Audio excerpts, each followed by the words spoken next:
ಯಾರಿಗೆ ಯಾರೂ ಇಲ್ಲ. ಸಂಚಿಕೆ 4. ಯಾರಿಗೆ ಯಾರೂ ಇಲ್ಲ ಅಂದರೆ ಏನು? ಈಗ ನಮಗೆಲ್ಲ ಜೀವನದಲ್ಲಿ ಯಾರೂ ನಮ್ಮ ಹತ್ರ ಇಲ್ಲದೇ ಇರತಕ್ಕಂಥ ಕಾಲ ಯಾವಾಗ?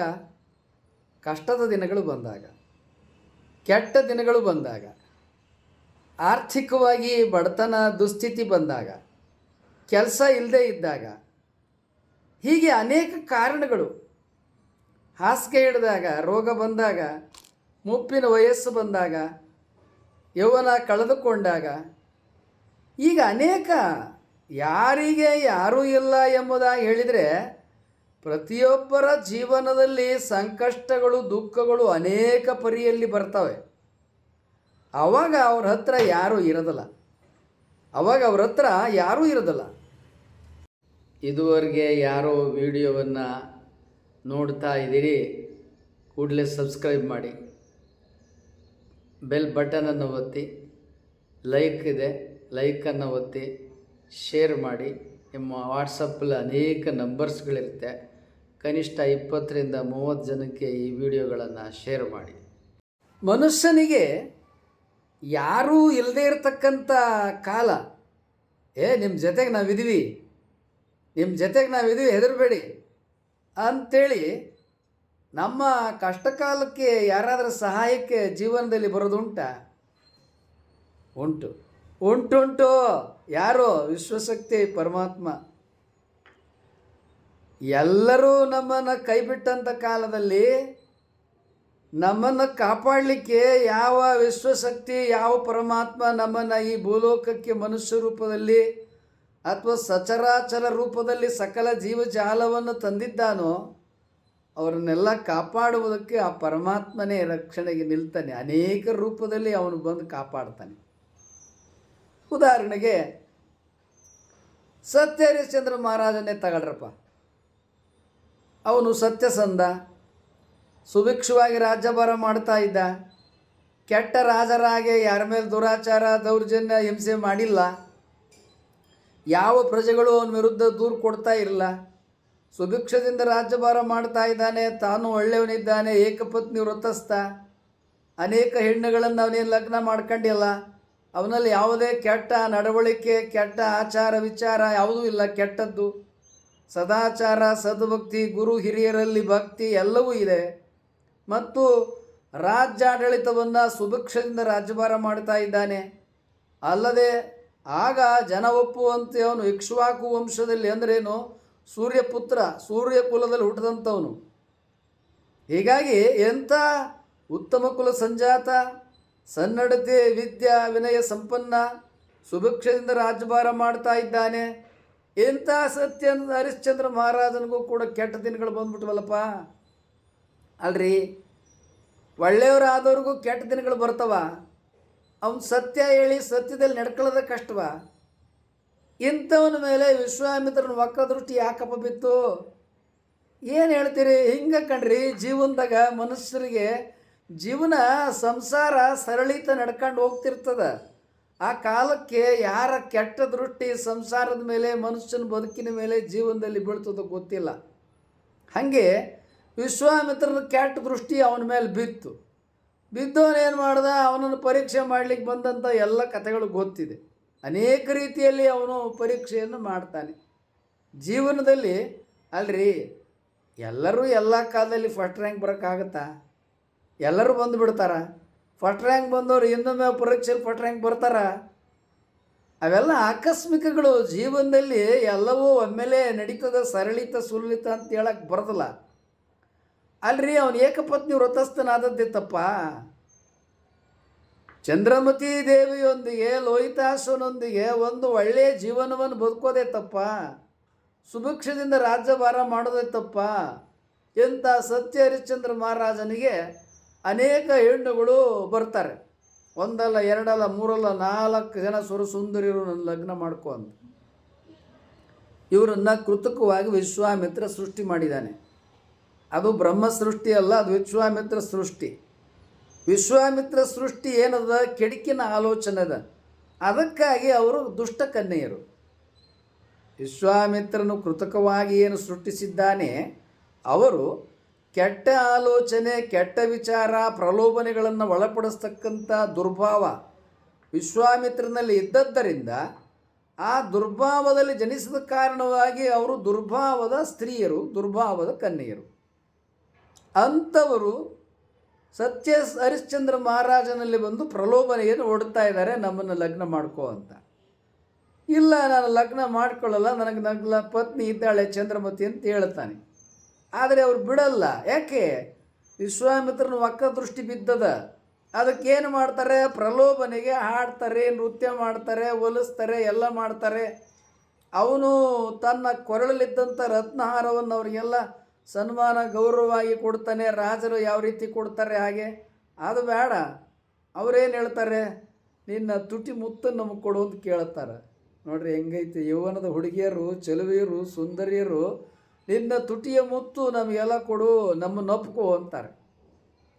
ಅಲ್ರಿ, ಇವತ್ತು ಅಧಿಕಾರದಲ್ಲಿರೋರು, ಕೀರ್ತಿ ಪ್ರಸಿದ್ಧಿ ಸ್ಥಾನದಲ್ಲಿರ್ತಕ್ಕಂಥವ್ರು, ಚಂದ ಸುರಸುಂದರಿಯಾದ ಹುಡುಗಿಯರು ಬಂದು ನಮ್ಮನ್ನು ಒಪ್ಕೋ, ಮುತ್ತು ಕೊಡು ಅಂದ್ರೆ ಯಾರು ಒಲ್ಲೆ ಅಂತಾರ್ರಿ ಅಂತಾರ. ಆದರೆ ಸತ್ಯ ಹರಿಶ್ಚಂದ್ರ ಮಹಾರಾಜ ಬೇಡ, ನನಗೆ ಚಂದ್ರಮತಿ ಇದ್ದಾಳೆ, ನಾನು ನಿಮ್ಮ ಮುತ್ತು ಕೊಡೋದಿಲ್ಲ ಅಂದ. ಕೊಡಲೇಬೇಕು ಅಂದ್ರೆ ಅವರು. ಆಗ ಇವ್ರು ಯಾರು ಏನು ಎಲ್ಲ ವಿಚಾರವನ್ನು ಪರಿಶೀಲನೆಯನ್ನು ಮಾಡಬೇಕಾಯ್ತು.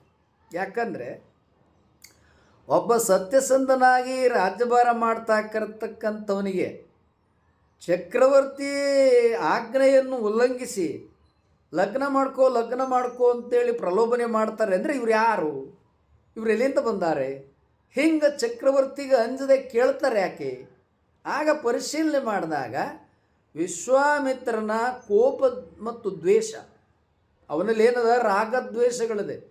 ಕೋಪ ಮತ್ತು ಸಿಟ್ಟು, ಅಸೂಯೆಯಿಂದ ಹುಟ್ಟಿದವರಾಗಿರುವ ಕಾರಣ ಅವರು ವಿಷಕನ್ಯೆಯರು, ಅವರನ್ನು ಲಗ್ನ ಮಾಡಿಕೊಳ್ಳುವುದಕ್ಕೆ ಬರುವುದಿಲ್ಲ. ಅದಕ್ಕೆ ಅವನು ಹೇಳ್ತಾನೆ, ಮುನ್ನ ಇಕ್ಷ್ವಾಕು ವಂಶದಲ್ಲೂ ಹುಟ್ಟಿದರ್ಗ ಮುನ್ನ ಹೆಣ್ಣ ಕೊಟ್ಟನೆಂಬವರ ಕಾಣೆ, ಹಿಂದ ಹುಟ್ಟಿಲ್ಲ ಮುಂದೆ ಹುಟ್ಟುವುದಿಲ್ಲ, ಮಿಕ್ಕ ಹೊಲತಿಯರು ನೀವೇ ಏನೇ ಅವನು ಚಮಟಿಗೆಯಿಂದ ಬಾರ್ಗೋಲಲ್ಲಿ ಹೊಡೆದ್ಬಿಡ್ತಾನೆ. ಹೊಡೆದವರು ಕಣ್ಣೀರು ಹಾಕ್ಕೊಂಡು ಕಾಯೋ ಅಂತೇಳಿ ಅವರಪ್ಪ ವಿಶ್ವಾಮಿತ್ರನಲ್ಲಿ ಹೋಗ್ತಾರೆ. ಕಣ್ಣೀರು ಹಾಕ್ಕೊಂಡು, ನೀನು ನಮ್ಮನ್ನಲ್ಲಿ ಕಳಿಸಿ ನೃತ್ಯ ಮಾಡಿಸಿ ಹಾಡಿಸಿ ಅವನು ದಯೆ ಕರುಣೆ ಇಲ್ಲದೆ ನಮಗೆ ಬಾಸುಂಡೆ ಬರೋಂಗೆ ಹೊಡೆದಾಕ್ಬಿಟ್ಟ, ನೀನು ಎಂಥ ಅಪ್ಪನೋ ಅಂಥೇಳಿ ಅವ್ರು ಹೋಗಿ ಅವನಿಗೆ ಮೊರೆ ಇಡ್ತಾರೆ. ಅವನಿಗೆ ಇಷ್ಟೇ ಸಾಕಾಯಿತು, ಅವನು ಇದಕ್ಕೆ ಕಳಿಸಿದ್ದ. ಅವನು ಇಲ್ಲಿ ವಿಶ್ವಾಮಿತ್ರನಾಗ ಬೇಕಂತ ಪ್ರಲೋಭನೆಗೆ ಒಳಪಡಿಸಕ್ಕೆ ಕಳಿಸಿದ್ದಾನೆ. ಸತ್ಯ ಹರಿಶ್ಚಂದ್ರ ಮಹಾರಾಜ ಏನಾದರೂ ತಪ್ಪು ಮಾಡಲಿ ಅಂತೇಳಿ ಅವನು ಕಾಯ್ತಾ ಇದ್ದಾನೆ. ಸಿಟ್ಟಿನ ಬರದಲ್ಲಿ ಏನು ಮಾಡ್ದ ಸತ್ಯ ಹರಿಶ್ಚಂದ್ರ ಮಹಾರಾಜ? ಮೊದಲನೇ ಕೆಲಸ ಹೊಡೆದ, ಎರಡನೇ ಕೆಲಸ ನಿಂದ ಮಾಡ್ದ. ಏನಂತ? ಮಿಕ್ಕ ಹೊಲತಿಯರು ನೀವು ಅಂತ ಕರೆದುಬಿಟ್ಟ. ದುಷ್ಟಕನ್ಯೆಯರು, ವಿಷಕನ್ಯೆಯರು ಅಂತ ಕರೆದಿದ್ರೇನೂ ಆಗ್ತಿರಲಿಲ್ಲ. ಆದರೆ ಬಾಯಿ ತಪ್ಪಿ ಮಿಕ್ಕ ಹೊಲತಿಯರು ಅಂತ ಒಂದು ಮಾತು ಬಂತು. ಇದು ಎರಡನೇ ತಪ್ಪು. ಮೂರನೇದು, ಮುನ್ನ ಇಕ್ಷ್ವಾಕು ವಂಶದಳು ಹುಟ್ಟಿದರೆಗೆ ಮುನ್ನ ಹೆಣ್ಣ ಕೊಟ್ಟನೆಂಬವರ ಕಾಣೆ, ಮುಂದು ಕೊಡುವವರ ಕಾಣೆ. ನಾನು ಸೂರ್ಯವಂಶದಲ್ಲಿ ಇಕ್ಷ್ವಾಕು ವಂಶದಲ್ಲಿ ಹುಟ್ಟಿದಂಥವನು, ನಮ್ಮ ವಂಶ ಥಳಥಳ ಬೆಳಗ್ತದ. ಇಂಥ ಚಕ್ರವರ್ತಿಯ ಕುಲದಲ್ಲಿ ಜನಿಸಿರ್ತಕ್ಕಂಥ ನನಗೆ ಮಿಕ್ಕ ಹೊಲತಿಯರು ಬಂದು ಲಗ್ನ ಮಾಡ್ಕೊತೀವಿ ಅಂತೇಳಿದರೆ ನಿಂದ ನೆಲದ ಗುಣವೋ ಬಂದ ಕಾಲ ಗುಣವೋ ಎಂಬುದಾಗಿ, ನೀವು ಬಂದಂಥ ಗಳಿಗೆಯ ಕಾರಣವೋ ನೀವು ನಿಂದಂಥ ನೆಲದ ಕಾರಣವೋ ಅಂಥೇಳಿ ಅವನು ರಥ ನಡೆಸ್ತಕ್ಕಂಥ ಕುದುರೆ ಹೊಡಿತಕ್ಕಂಥ ಚಾವಟಿಯಿಂದ ಹೊಡೆದು ಕಳಿಸಿಬಿಡ್ತಾನೆ. ಇಲ್ಲಿ ಸತ್ಯ ಹರಿಶ್ಚಂದ್ರ ಮಹಾರಾಜ ಸಿಟ್ಟಿಗೊಳಗಾದ. ಗಾನರಾಣಿಯರ ನೃತ್ಯವನ್ನು ನೋಡ್ದ, ಅವರ ಚೆಲುವನ್ನು ನೋಡ್ದ, ಅವರಿಗೆ ರತ್ನಹಾರವನ್ನು ಕೊಟ್ಟ. ಆದರೆ ಅವರು ಲಗ್ನ ಮಾಡ್ಕೋ, ಮುತ್ತನ್ನು ಕೊಡು, ಒಪ್ಕೋ, ನನ್ನನ್ನು ಸ್ವೀಕಾರ ಮಾಡು ಅಂತ 4 ಜನ ರಾಣಿಯ ಕನ್ಯೆಯರು ಕೇಳಿದಾಗ ಸಿಟ್ಟು ಬಂತು. ಯಾಕೆ? ಇವರು ಕೋಪ ಮತ್ತು ದ್ವೇಷದಿಂದ ಹುಟ್ಟಿದಂಥವರು. ಯಾರಿಗೆ? ವಿಶ್ವಾಮಿತ್ರನಿಗೆ ಕೃತಕವಾಗಿ ಜನ್ಮ ತಳೆದಿದ್ದಾರೆ. ಅಪ್ಪ ಅವನು ಹುಟ್ಟಿಲ್ಲ, ಇವರು ಕೋಪದಿಂದ ಹುಟ್ಟಿದ್ದಾರೆ. ಈ ಪ್ರಲೋಭನೆ ಚಕ್ರವರ್ತಿಗೆ ಮಾಡುವುದು ತಪ್ಪು ಅಂತ ಅವನಿಗೆ ಅನ್ನಿಸ್ತು. ಅನ್ನಿಸ್ದಾಗ ಅವನಲ್ಲಿ ಕೋಪ, ಸಿಟ್ಟು ಬಂತು. ಸಿಟ್ಟು ಬಂದಾಗ ಮನುಷ್ಯನಿಗೆ ಏನಾಗ್ತದೆ? ವಿವೇಕ ಕೊರತೆ ಆಗ್ತದೆ, ವಿವೇಕ ಕಡಿಮೆ ಆಗ್ತದೆ. ಆಗ ಸತ್ಯಹರಿಶ್ಚಂದ್ರ ಮಹಾರಾಜನಲ್ಲಿ 3 ತಪ್ಪುಗಳಾಯಿತು. ಒಂದು, ಅವರನ್ನು ಬಾರ್ಗೋಲಿನಿಂದ ಹೊಡೆದ, ಇದು ಮೊದಲನೇ ತಪ್ಪು, ಹೊಡೆಯೋದು. ಎರಡನೇದು, ನಾಲಿಗೆಯಿಂದ ನಿಂದಿಸ್ದ, ಮಿಕ್ಕ ಹೊಲತೀರು ಅಂತ ಕರೆದುಬಿಟ್ಟ. ಮೂರನೇದು ಏನು ಮಾಡ್ದ? ನನ್ನದು ಇಕ್ಷ್ವಾಕು ವಂಶದ ಕುಲದ ಅಹಂಕಾರ, ಮದ ಬಂತು. ಒಂದು ಮದ, ಅಷ್ಟಮದದಲ್ಲಿ ಒಂದು ಕುಲಮದ. ಎರಡನೇದು ಹೊಡೆದದ್ದು. ಮೂರನೇದು ಕೋಪಕ್ಕೆ ಒಳಗಾಗಿ ಮಿಕ್ಕ ಹೊಲತೀರು ಅಂತ ಕರೆದದ್ದು. ಮನುಷ್ಯರನ್ನು ಕುಲ ಜಾತಿ ಹಿಡಿದು ನಿಂದ ಮಾಡೋದು ಎಲ್ಲ ಕಾಲಕ್ಕೂ ತಪ್ಪು. ಇವತ್ತು ಕಾನ್ಸ್ಟಿಟ್ಯೂಷನ್ ಕಾಲಕ್ಕಲ್ಲ, ಇವತ್ತು ಪ್ರಜಾಪ್ರಭುತ್ವದಲ್ಲಿ ಕಾನ್ಸ್ಟಿಟ್ಯೂಷನ್ ರಚನೆ ಆಗಿದೆ. ಆದರೆ ಅವತ್ತು ಕೂಡ ಜಾತಿ ಹಿಡಿದು ಬೈಯುವುದು, ನಿಂದೆ ಮಾಡುವುದು ಎಲ್ಲ ಕಾಲಕ್ಕೆ ತಪ್ಪು.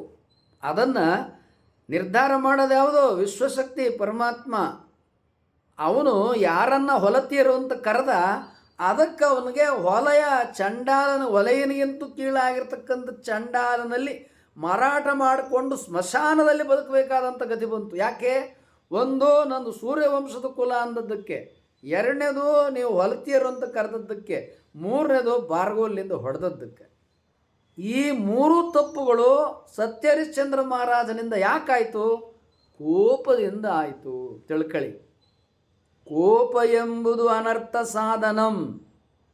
ಕೋಪ ಅನ್ನತಕ್ಕಂಥದ್ದೇನಿದೆಯಲ್ಲ, ಅದು ಚಕ್ರವರ್ತಿಗೆ ಬರಲಿ, ಸಾಮಾನ್ಯ ಮನುಷ್ಯರಿಗೆ ಬರಲಿ, ವಿಶ್ವಾಮಿತ್ರ ಋಷಿ ತಪಸ್ಸುಗಳಿಗೆ ಬರಲಿ, ಯಾರಿಗಾದರೂ ಬರಲಿ, ಯಾರಿಗೆ ಬಂದರೂ ಕೂಡ ಕೋಪ ಏನು ಮಾಡುತ್ತದೆ? ಅದು ನಮ್ಮನ್ನು ದಾರಿ ತಪ್ಪಿಸ್ತದೆ, ನಮ್ಮ ನಾಲಿಗೆಯಿಂದ ಕೆಟ್ಟ ಮಾತಾಡಿಸ್ತದೆ, ನಮ್ಮ ಕೈಗಳಿಂದ ಹೊಡೆಸ್ತದೆ, ಮತ್ತು ಮದಗಳು ಉಂಟಾಗಿ ನಾನು ಅಂಥವ ಇಂಥವ ಅಹಂಕಾರದಿಂದ ಮಾತನಾಡುವಂಗೆ ಮಾಡ್ತದೆ. ಇದೆಲ್ಲ ಯಾವಾಗ ಆಗ್ತದೆ? ಕೋಪ ಬಂದಾಗ. ಅದಕ್ಕಾಗಿ ಹೇಳ್ತಾರೆ ಒಬ್ಬರು ಮಹಾತ್ಮರು, ಕೋಪವಂಟದ ತಪಸ್ಸು ಅಂದರೆ ಯಾವುದಪ್ಪ ಅಂತೇಳಿದರೆ, ನಾವು ಯಾವಾಗಲೂ ಕೂಡ ಕೋಪವನ್ನು ನಮಗೆ ಅಂಟಿಸ್ಕೋಬಾರ್ದು, ಲೇಪಿಸ್ಕೋಬಾರ್ದು, ಹತ್ತಿರ ಬರೋಕ್ಕೆ ಬಿಡಬಾರ್ದು. ನಾವು ಯಾವಾಗಲೂ ನಗನಗ್ತಾ ಇರಬೇಕು. ಯಾವಾಗಲೂ ನಗನಗ್ತಾ ಇದ್ರೆ ಏನಾಗ್ತದೆ? ನಮ್ಮ ಮನಸ್ಸು, ಬುದ್ಧಿ, ಅರಿವು ನಮ್ಮ ಕೈಯಲ್ಲಿರ್ತದೆ. ನಮ್ಮಲ್ಲಿ ಯಾವಾಗ ಅರಿವು ಇರ್ತದೆ ಆಗ ನಾವು ತಪ್ಪು ಮಾಡಲ್ಲ. ಯಾವಾಗ ನಾವು ತಪ್ಪು ಮಾಡಲ್ಲ, ನಮ್ಮ ವ್ಯಕ್ತಿತ್ವಕ್ಕೆ, ಪರ್ಸ್ನಾಲಿಟಿಗೆ ಕುಂದು ದೋಷ ಉಂಟಾಗಲ್ಲ, ನಾವು ಪತನಕ್ಕೆ ಒಳಗಾಗಲ್ಲ. ನಾವು ಯಾವಾಗ ಪತಿತರಾಗ್ತೇವೆ ಆಗ ಯಾರಿಗೆ ಯಾರೂ ಇಲ್ಲ. ಈಗ ಸತ್ಯಹರಿಶ್ಚಂದ್ರ ಮಹಾರಾಜನಿಗೆ ರಾಜ್ಯ ಹೋಯಿತು, ಮಡದಿಯನ್ನು ಮಾರಾಟ ಮಾಡ್ದ, ಮಗ ಹಾವು ಕಚ್ಚಿ ಸತ್ತ, ತಾನು ಸ್ಮಶಾನ ಕಾಯುವನಿಗೆ ಮಾರಾಟ ಮಾಡಿಕೊಂಡ, ಉಣ್ಣೋಕ್ಕೆ ಇರೋಕ್ಕೆ ಗತಿ ಇಲ್ಲ, ಸ್ಮಶಾನದಲ್ಲಿ ವಾಸ, ಸತ್ತ ಹೆಣದ ಬಾಯಿಗೆ ಹಾಕಿರ್ತಾರಲ್ಲ ಅಕ್ಕಿ ಕಾಳ, ಅದನ್ನು ತಗೊಂಡು ಅದನ್ನು ಅಡಿಗೆ ಮಾಡಿಕೊಂಡು ಉಣ್ಬೇಕು. ಎಂಥ ಹೀನವಾದ ಸ್ಥಿತಿ ಬಂತು ನೋಡಿ ಸತ್ಯಹರಿಶ್ಚಂದ್ರ ಮಹಾರಾಜನಿಗೆ. ಯಾವ ಕಾರಣಕ್ಕೆ? ಕೋಪ ಬಂದ ಕಾರಣಕ್ಕೆ. ಕೋಪ ಬಂದ್ರೆ ಏನಾಗ್ತದೆ? 3 ತಪ್ಪುಗಳಾಗ್ತವ. ಒಂದು, ಕೈಗಳು ಮುಂದಾಗ್ತವ, ಹೊಡಿತನ, ಕೈಕಾಲುಗಳು ಮುಂದಾಗ್ತವ. ಎರಡನೇದು, ನಮ್ಮ ನಾಲಿಗೆ ಮುಂದಾಗ್ತದೆ, ನಾಲಿಗೆಯಲ್ಲಿ ಕೆಟ್ಟ ಮಾತುಗಳು ಬರ್ತದೆ. ಮೂರನೇದು, ನಮಗೆ ಮದ, ಅಧಿಕಾರ ಇದ್ದಾಗ, ಹಣ ಇದ್ದಾಗ, ಪದವಿಗಳಿದ್ದಾಗ, ನಾನು ಅಂಥವನು, ನಾ ಎಂಥವನು, ಇಕ್ಷ್ವಾಕು ವಂಶದವನು, ಇದಕ್ಕೆ ಅಷ್ಟಮದ ಅಂತಾರೆ, ಕುಲಮದ ಅಂತಾರೆ, ಅಧಿಕಾರ ಮದ ಅಂತಾರೆ, ರಾಜ್ಯ ಮದ ಅಂತಾರೆ. ಈ ಎಲ್ಲ ಮದಗಳು ಸತ್ಯಹರಿಶ್ಚಂದ್ರನಲ್ಲಿ ಆ ಕೋಪ ಪ್ರಕಟವಾದ ಕಾಲಕ್ಕೆ ಪ್ರಕಟವಾಗ್ಬಿಡ್ತು. ಅದಕ್ಕೆ ಏನು ಮಾಡಿಬಿಡ್ತು? ದೈವ ಅವನನ್ನು ಏನು ಮಾಡಿಬಿಡ್ತು? ಚಂಡಾಲನ ಪದತಲಕ್ಕೆ ಕರೆದುಕೊಂಡು ಹೋಯಿತು. ಕುಲಮದವು ಬಂದಿತ್ತು, ಕುಲಮದ ಬಂತು, ಕರೆದು ಎಳೆದೊಯ್ದಿತ್ತು ಚಂಡಾಲ ಪದ ತಲಕ್ಕೆ. ನಾನು ನನ್ನದು ಎಂದು, ನಾನು ನಲ್ಲದು ಎಂದು ಬಲು ಮೆರೆಯಲು ಬೇಡ, ನಾನು ನಲ್ಲದು ಬರಲು ಪತನವಾಗುವುದು ನಿನಗೆ. ನಾನು ನಲ್ಲದು ಎಂದು ಅಯ್ಯ ಮನುಷ್ಯ, ನಾನು ನನ್ನದು ಅಂತೇಳಿ ಮೆರಿಬೇಡ ಕಣೋ. ನಾನು ನನ್ನದು ಅನ್ನೋದನ್ನು ಮರೆತು ಬಿಡು, ಮೆರಿಬೇಡ, ಮರೆತು ಬಿಡು. ಮೇ ಬಂದರೆ ಮೆರೆಯೋದು ಅಹಂಕಾರದಿಂದ. ಆ ಮೇಯನ್ನು ತೆಗೆದಾಕ್ಬಿಟ್ಟು ಆದ್ರೆ ನಾನು ಅಂಥವನು ಇಂಥವನು ಮರೆತು ಬಿಡೋದು, ನಾನು ಒಬ್ಬ ಸಾಮಾನ್ಯ ಮನುಷ್ಯ ಅಂತ ತಿಳ್ಕೊಳ್ಳೋದು. ಅಂದ್ರೇನು? ಯಾರಿಗೆ ಯಾರೂ ಇಲ್ಲ ಅಂದರೆ ಏನು? ಎಲ್ಲ ಇರ್ತದೆ, ಇದ್ದದ್ದೆಲ್ಲ ಕಳೆದೋಗ್ತದೆ. ಇದ್ದದ್ದೆಲ್ಲ ಯಾಕೆ ಕಳೆದೋಗ್ತದೆ? ನಮ್ಮಲ್ಲಿ ಅವಿವೇಕ, ಅಜ್ಞಾನ, ಮರೆವು ಬಂದ ಕಾಲಕ್ಕೆ, ಅರಿವು ದೂರವಾದ ಕಾಲಕ್ಕೆ ಎಲ್ಲವೂ ನಮ್ಮನ್ನು ಕೈ ಬಿಡ್ತದ. ಅದಕ್ಕೆ ಯಾರಿಗೆ ಯಾರೂ ಇಲ್ಲ. ಇದು ಇವತ್ತಿಗಲ್ಲ, ಇವತ್ತಿಗೂ ಕೂಡ ನಾವು ಸೋಷಿಯಲ್ ಮೀಡಿಯಾದಲ್ಲಿ ನೋಡ್ತಾ ಇದ್ದೇವೆ. ಅವಿವೇಕ ಕಾರಣವಾಗಿ ತಪ್ಪು ಮಾಡಿದ ಕಾಲಕ್ಕೆ ಕಾರಾಗೃಹವಾಸಕ್ಕೆ ಒಳಗಾಗ್ತಾರೆ. ಇಡೀ ನಾಡಿನಾದ್ಯಂತ ಅಪಮಾನಕ್ಕೆ, ನಿಂದೆಗೆ, ತುಚ್ಛೀಕರಣಕ್ಕೆ ಒಳಗಾಗ್ತಾರೆ. ಇದನ್ನು ಸೋಷಿಯಲ್ ಮೀಡಿಯಾಗಳು ಇವತ್ತು ತೋರಿಸ್ತಾ ಇದ್ದಾವೆ. ಏನಪ್ಪ ಅರ್ಥ? ಯಾರಿಗೆ ಯಾರೂ ಇಲ್ಲ ಅಂದರೆ ಯಾವುದೋ ಕಾಲಕ್ಕಲ್ಲ. ಸತ್ಯ ಹರಿಶ್ಚಂದ್ರ ಮಹಾರಾಜ ಇದ್ದ ಕಾಲ ಯಾವುದು? ಕೃತಯುಗ. ನಾವು ಇರೋದು ಯಾವಾಗ? ಕಲಿಯುಗ. ಕೃತಯುಗದಲ್ಲೂ ಅಷ್ಟೇ, ಕಲಿಯುಗದಲ್ಲೂ ಅಷ್ಟೇ. ನಾವು ಅವಿವೇಕದಿಂದ, ಮೂರ್ಖತನದಿಂದ ನಡೆದುಕೊಂಡ್ರೆ, ವಿವೇಕ ಅರಿವನ್ನು ನಾವು ದೂರ ಮಾಡಿಕೊಂಡ್ರೆ ಆಗ ಯಾರಿಗೆ ಯಾರೂ ಇಲ್ಲ. ಹಾಗಾದರೆ ಯಾರಿಗೆ ಯಾರೂ ಇಲ್ಲದೆ ಇರತಕ್ಕಂಥ ಪರಿಸ್ಥಿತಿ ಬಂದಾಗ ನಮ್ಮನ್ನು ನಾವು ಉದ್ಧಾರ ಮಾಡಿಕೊಳ್ತಕ್ಕಂಥ ದಾರಿ ಯಾವುದು ಎಂಬುದಾಗಿ ಹೇಳಿದರೆ, ಧ್ಯಾನ ಕಲೀರಿ. ಧ್ಯಾನವನ್ನು ಕಲಿತ್ಕೊಂಡ್ರೆ, ಇದು ಒಂದು ವಿದ್ಯೆ. ಧ್ಯಾನ ಇದೆಯಲ್ಲ, ಇದು ಒಂದು ಆಧ್ಯಾತ್ಮ ವಿದ್ಯೆ. ಈ ಧ್ಯಾನವನ್ನು ನಾವು ಕಲಿತ್ಕೊಂಡ್ರೆ ಎಲ್ಲವೂ ನಮ್ಮ ಕೈ ಬಿಡ್ತವ. ಆದರೆ ಧ್ಯಾನ ನಮ್ಮ ಆಪತ್ತಿನಲ್ಲಿರ್ತದ. ನಮ್ಮ ಏನು ಪತಿತ ಸ್ಥಿತಿ ಬಂದಿರ್ತದಲ್ಲ, ಅದನ್ನು ಈ ಧ್ಯಾನ ನಮ್ಮನ್ನು ಕಾಪಾಡ್ತದ. ಎಲ್ಲ ಶಕ್ತಿಯನ್ನು, ಎಲ್ಲ ದೈವಾನುಗ್ರಹವನ್ನು ನಮಗೆ ತಂದು ಕೊಡ್ತದ. ಆದ ಕಾರಣ ಹೇಳ್ತೀವಿ, ಧ್ಯಾನ ಕಲೀರಿ, ಧ್ಯಾನ ಮಾಡಿ ಆರೋಗ್ಯ, ಆಯುಷ್ಯ, ಶತಾಯುಷ್ಯ, ಐಶ್ವರ್ಯ ಇವುಗಳನ್ನು ಪಡೆಯಿರಿ ಅಂತ ಹೇಳ್ತಾ ಇದೆ. ಧ್ಯಾನ ಏನು ಮಾಡ್ತದ ಗೊತ್ತದಲ್ಲ? ನಾವೇನು ಜೀವನದಲ್ಲಿ ಕಳ್ಕೊಂಡಿರ್ತೀವಲ್ಲ, ನಾವೆಲ್ಲ ಕಳ್ಕೊಂಡದ್ದನ್ನು ಎಲ್ಲರೂ ನಮ್ಮನ್ನು ಕೈ ಬಿಟ್ಬಿಡ್ತಾರಲ್ಲ, ಆಗ ನಮ್ಮನ್ನು ಕೈ ಹಿಡಿಯೋದು ಯಾವುದು? ಧ್ಯಾನ. ಧ್ಯಾನ ನಮ್ಮನ್ನು ಕೈ ಹಿಡಿತದ. ಅದಕ್ಕಾಗಿ ಧ್ಯಾನವನ್ನು ಕಲ್ತ್ಕೊಳ್ಳಿ. ಏನೇನೋ ಕಲ್ತಿರ್ತೀರಿ, ಅದು ಜೀವನದಲ್ಲಿ ಉಪಯೋಗಕ್ಕೆ ಬರ್ಬೋದು, ಬರದೇ ಇರ್ಬೋದು. ಶಾಲಾ ಕಾಲೇಜಿಗೆ, ವಿಶ್ವವಿದ್ಯಾಲಯಗಳಿಗಾಗಿ ಅನೇಕ ಪದವಿಗಳನ್ನು ಪಡ್ಕೊಂಡಿರ್ತೇವೆ. ಇನ್ನೂ ಏನೇನೋ ಕಲ್ತಿರ್ತೇವೆ, ಅವೆಲ್ಲ ಜೀವನದಲ್ಲಿ ಉಪಯೋಗಕ್ಕೆ ಬರ್ಬೋದು, ಬರದೇ ಇರ್ಬೋದು. ಆದರೆ ಧ್ಯಾನ ಕಲಿತುಕೊಂಡ್ರೆ ಆಪತ್ತಿನ ಕಾಲಕ್ಕೆ ನೆರವನ್ನು ನೀಡತಕ್ಕಂಥದ್ದು ಧ್ಯಾನ. ಆದದ್ದರಿಂದ ನಾವು ಇನ್ನೊಮ್ಮೆ ಹೇಳ್ತೇವೆ, ಧ್ಯಾನ ಕಲಿಯಿರಿ. ನಮ್ಮ ಎಲ್ಲ ವಿಡಿಯೋಗಳನ್ನು ನೋಡಿ. ನಮ್ಮವು 6 ಚಾನಲ್ ಇದೆ. ಮೊದಲನೇದು @I Vijaya TV 12, ಎರಡನೇದು @Om Shri VKM, ಮೂರನೇದು @Inspiration, ನಾಲ್ಕನೇದು ಡಾಕ್ಟರ್ ವಿಜಯಕುಮಾರ ಮಹಾನುಭಾವಿಗಳು, ಐದನೇದು ಬಿಹೇವಿಯರ್ ರಿಲೇಷನ್ಶಿಪ್, ಆರನೇದು ಮಹಾನ್ ವಿಜಯ ಮಹಾನ್ ವಿಜಯ. ಅಂದ್ರೇನು? ಯೂಟ್ಯೂಬ್ನಲ್ಲಿ 6 ಚಾನಲ್ಗಳಿದ್ದಾವೆ. ಈ 6 ಚಾನಲ್ಗಳಲ್ಲಿ ನಮ್ಮ ಬದುಕಿಗೆ ಬೇಕಾಗಿರುವ ಆರೋಗ್ಯ, ಐಶ್ವರ್ಯ, ಶತಾಯುಷ್ಯ, ಜ್ಞಾನ, ಧ್ಯಾನ, ಆಪತ್ತಿನ ಕಾಲಕ್ಕೆ ನೆರವು ನೀಡತಕ್ಕಂಥ ವಿದ್ಯೆ ಎಲ್ಲವನ್ನು ಇಲ್ಲಿ ತಿಳಿಸಿದ್ದೇವೆ. ನಮ್ಮ ವಿಡಿಯೋಗಳನ್ನು ನೀವು ನೋಡಿ, ಅಲ್ಲಿ ಸಬ್ಸ್ಕ್ರೈಬ್ ಮಾಡಿ, ಬೆಲ್ ಬಟನನ್ನು ಒತ್ತಿ, ಲೈಕ್ ಮಾಡಿ. ನಿಮ್ಮ ಹತ್ರ ಶೇರ್ ಅಂತ ಇರುತ್ತೆ. ಆ ಶೇರ್ನಲ್ಲಿ ಪ್ರತಿಯೊಬ್ಬರಲ್ಲೂ 50-100 ಅಡ್ರೆಸ್ಗಳಿರ್ತವೆ. ಆ 50-100 ಜನಕ್ಕೆ ಈ ವಿಡಿಯೋಗಳನ್ನು ಕಳಿಸಿ, ಅವರು ಈ ವಿಡಿಯೋ ನೋಡಿ ಅವರು ಪರಿವರ್ತನೆ ಆದರೆ, ಅವ್ರ ಬದುಕು ಬಂಗಾರ ಆದರೆ, ಆ ಪುಣ್ಯ ನಿಮಗೂ ಸಿಗ್ತದೆ. ಅದಕ್ಕಾಗಿ ನಾವು ಹೇಳ್ತಾ ಇದ್ದೇವೆ, ಎಲ್ಲರಿಗೆ ಹೇಳ್ತಾ ಇದ್ದೇವೆ, ವಿಡಿಯೋ ನೋಡಿರಿ, ಕೊನೆ ತನಕ ವಿಡಿಯೋ ನೋಡಿ. ಸಬ್ಸ್ಕ್ರೈಬ್ ಮಾಡಿ, ಬೆಲ್ ಬಟನ್ ಒತ್ತಿ. ಈ ವಿಡಿಯೋವನ್ನು ವಾಟ್ಸಪ್ನಲ್ಲಿ ನಿಮ್ಮಲ್ಲಿ ಎಷ್ಟು ಜನ ಇರ್ತಾರ ಅಷ್ಟು ಜನಕ್ಕೂ ಶೇರ್ ಮಾಡಿ. ಅವರು ಪರಿವರ್ತನೆಯಾಗಿ ಒಳ್ಳೆಯವರಾದರೆ ಆ ಪುಣ್ಯ ನಿಮಗೂ ಸಿಗ್ತದೆ.